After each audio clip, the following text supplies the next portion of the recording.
गुप्त नवरात्रि का पहला दिन, साधना का प्रथम चरण और महाविद्याओं में सबसे पहले जिनका नाम लिया जाता है, माँ काली। माँ काली को समय, मृत्यु और सत्य की देवी माना जाता है।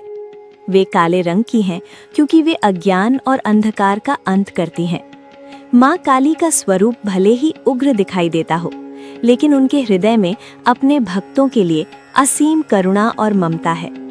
आज हम एक ऐसी दिव्य कथा सुनेंगे जो केवल सुनने के लिए नहीं, बल्कि डर, अहंकार और नकारात्मक शक्तियों से मुक्ति के लिए मानी जाती है।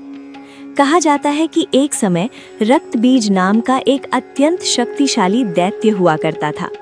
उसने अपने वरदान के बल पर देवताओं, ऋषियों और पृथ्वी लोक को भयभीत कर रखा था।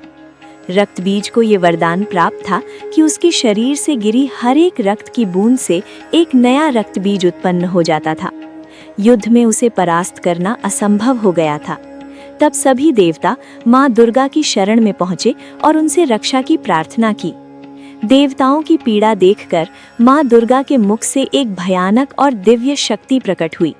वही शक्ति थी माँ काली। माँ काली ने युद्ध भूमि में प्रवेश किया। उनके उग्र रूप से संपूर्ण दिशाएं कांप उठीं।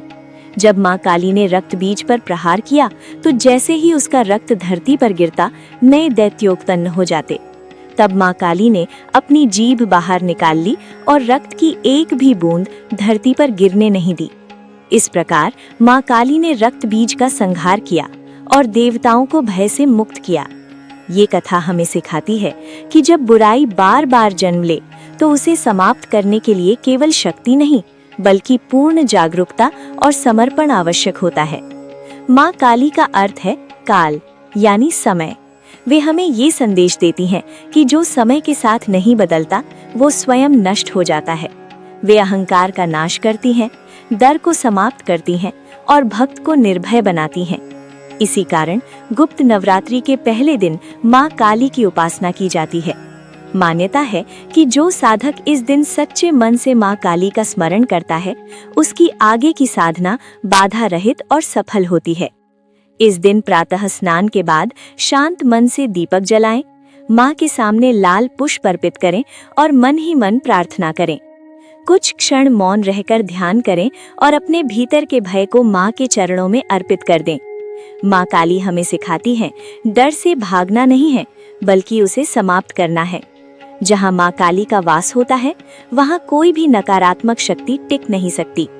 यदि आपने इस कथा को श्रद्धा और विश्वास के साथ सुना है, तो माना जाता है कि माँ काली स्वयं आपकी रक्षा करती हैं और आपको निर्भय बनाती हैं।